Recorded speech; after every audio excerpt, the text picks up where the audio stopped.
Coucou tout le monde, ici Tata Nexua pour un nouveau format court, un petit peu effectivement coup de gueule. Ah là là, ça fait longtemps, ça fait longtemps, ça fait longtemps, puis je sais, vous n'avez pas forcément l'habitude de m'entendre, voilà, un petit peu hurler, mais de temps en temps je pense qu'il faut mettre un petit peu le point sur les i. Vous êtes chroniqueur, chroniqueuse et vous avez envie d'écrire des chroniques dans ce monde merveilleux qu'est la littérature et la communauté. Préservons-nous des comportements toxiques et par ici le générique.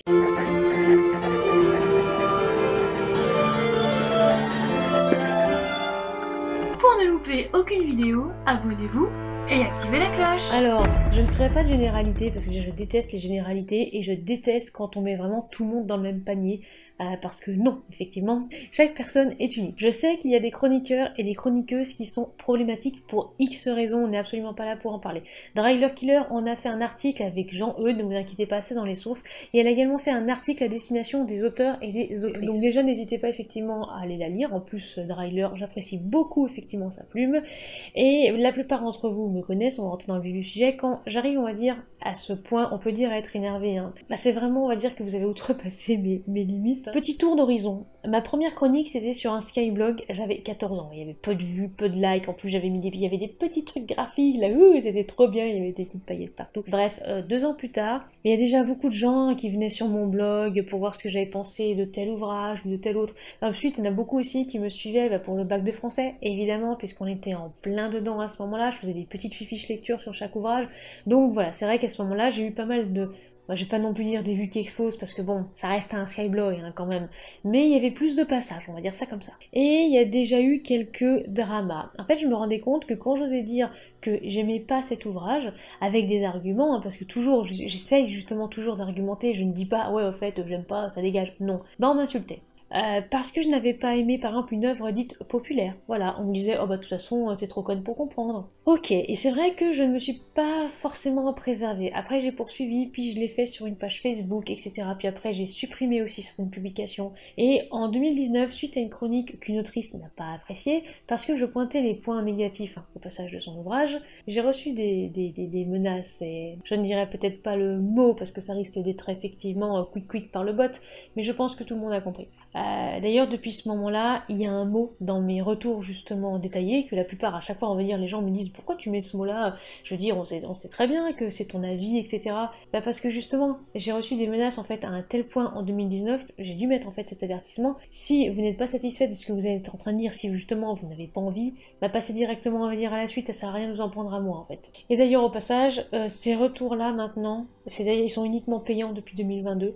C'est-à-dire qu'il faut quand même voilà, qu'il y ait un certain niveau. Et en plus, après justement ce qui m'est arrivé récemment, c'est pareil, ça passera aussi maintenant sous contrat. Autant avant, c'était une charte, ça passait pour un service, je vais dire entre guillemets quelconque, même si c'est pas vraiment le bon terme, mais voilà. Autant maintenant, non, mais en fait, je vais faire un contrat avec des obligations et du respect mutuel, parce que vraisemblablement, il y en a qui me manquent de respect et ça commence à bien faire. Récemment, il y a un auteur qui m'a un peu agressé, qui m'a un petit peu humilié aussi. Et à savoir, ce terme-là, ce n'est pas moi qui l'avais, c'est des confrères et des consoeurs qui, quand j'en aurais parlé, qui quand justement je leur ai montré les échanges que j'ai eus justement avec cet auteur, m'ont dit mais est-ce que tu te rends compte quand même que là il est en train de t'humilier, qu'il respecte pas du tout ton travail. J'avais pas forcément ce recul, maintenant je l'ai plus ce recul parce qu'il y a plusieurs effectivement semaines qui sont passées. Et c'est vrai que je me dis merde en fait, j'en ai un petit peu marre en fait qu'on me traite comme de la merde. Vraiment, j'en ai marre. Parce que voilà, moi je suis quelqu'un qui reste quand même très courtoise, je suis quand même assez gentille hein, de base, et je suis pas quelqu'un qui va dire des choses méchantes sur les autres, mais ça a été vraiment une révélation à savoir, il y a vraiment des auteurs et des autrices qui sont toxiques.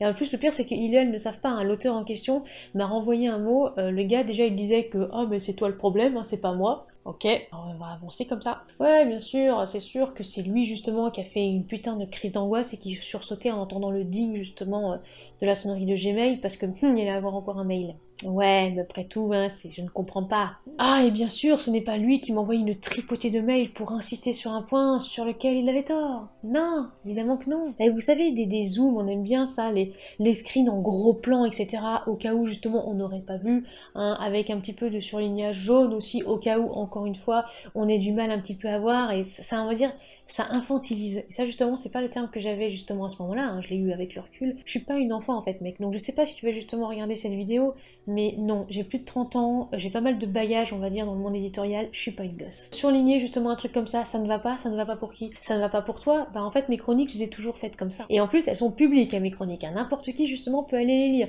Si vous n'êtes pas satisfait, on va dire, des chroniques que je fais, bah ça ne sert à rien en fait de me soumettre justement un ouvrage en SP, puisque bah, ça va être comme ça en fait. Mais bon, vu qu'apparemment cette personne sait mieux que moi le travail que je suis censée produire et que cette personne ne comprend pas pourquoi je ne veux plus travailler avec elle, direct get out. Voilà, parce que on va dire mes amis en plus, mes directs en fait, on va dire dès le deuxième ou troisième mail, m'ont dit non mais en fait stop là, le gars il est toxique. Arrête de lui parler. Et c'est vrai qu'avec le recul, maintenant je me rends compte. Sur le coup, j'avais pas ce sentiment-là.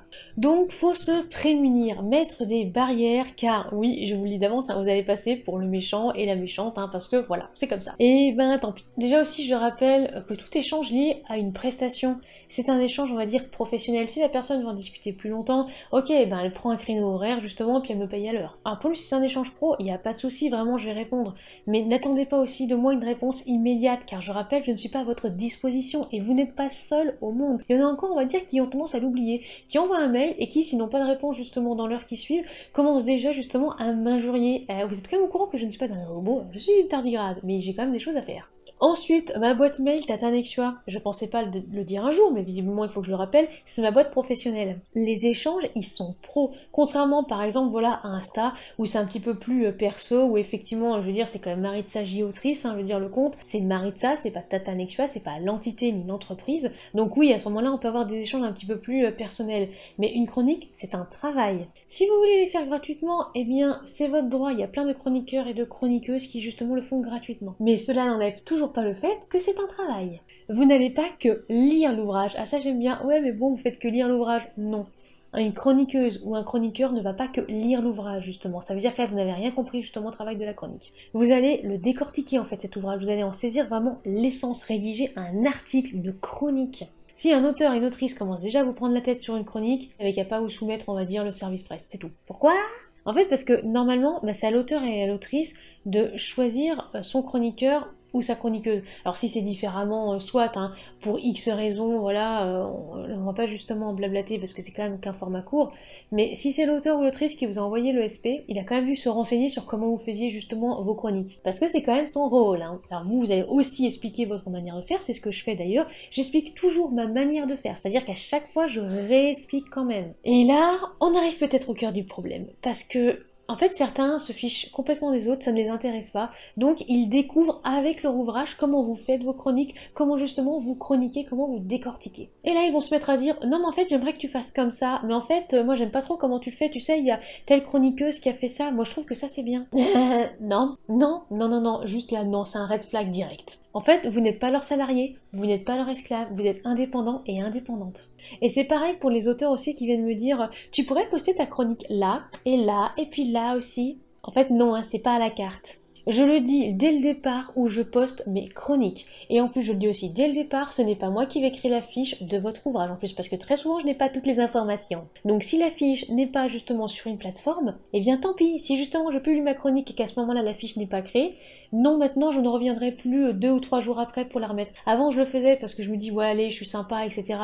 Je précise en plus à la personne, au fait, il n'y a pas la fiche sur Booknode ou sur Babelio, ce serait peut-être bien de le faire. En fait, maintenant, non, parce que, en fait, c'est pas mon rôle. Ça va vraiment être à vous de vérifier et de la créer, le cas échéant, cette fiche quand même. C'est absolument pas au chroniqueur ou à la chroniqueuse de le faire. Je sais qu'il y en a qui le font, parce que soit c'est compris dans leur prestation, soit, bah, des fois, il y en a effectivement qui le font parce que, tiens, ils voient ça, ils ont déjà toutes les infos, voilà. Mais c'est pas mon cas en fait. Enfin, si vous n'êtes pas content d'avoir 4 étoiles sur 5 parce que vous n'aviez que des 5 étoiles, on va dire, demandez-vous carrément si les personnes qui mettent 5 étoiles sont objectives. Vraiment, est-ce qu'elles sont toutes objectives? Parce qu'un livre qui n'a aucun défaut, une histoire qui plaît vraiment à tout le monde, non, il y a toujours, on va dire, à quelqu'un à qui ça ne va pas plaire, tout simplement parce que les goûts sont différents pour tout individu. Et je finirai pour dire, en fait, si vous ne voulez pas d'avis honnête et objectif, on va dire le plus objectif possible, parce qu'il y aura toujours un petit aspect subjectif, j'en ai d'ailleurs déjà parlé, mais j'essaie justement de suivre un barème pour ça. Si vous ne voulez pas, en fait, ne me soumettez pas votre ouvrage, vraiment, et j'insiste là-dessus, parce que je suis quelqu'un d'intransigeant.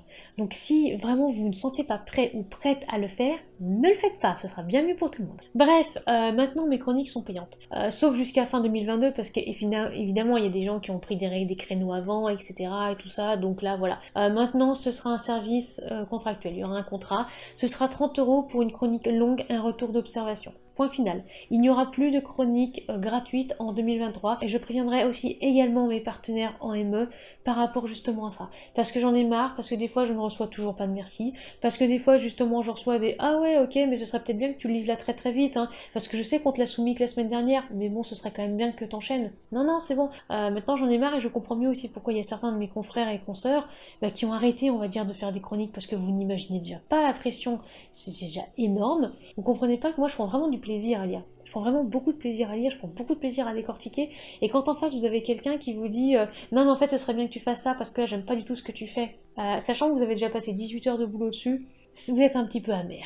Bref, pour en revenir justement, effectivement il y aura un contrat que vous devrez lire et respecter. Les retours de lecture perso, eux, resteront gratuits. Vous savez quand vous m'envoyez vos ouvrages via les unboxings, là évidemment ce sera gratuit, mais vu que ce sera un retour perso, c'est beaucoup moins détaillé qu'une chronique classique. Parce que voilà, il faut ça pour que vous respectiez mon travail. C'est con hein, quand même. À mes confrères, à mes consoeurs, vraiment, dès le premier dérapage, dites stop.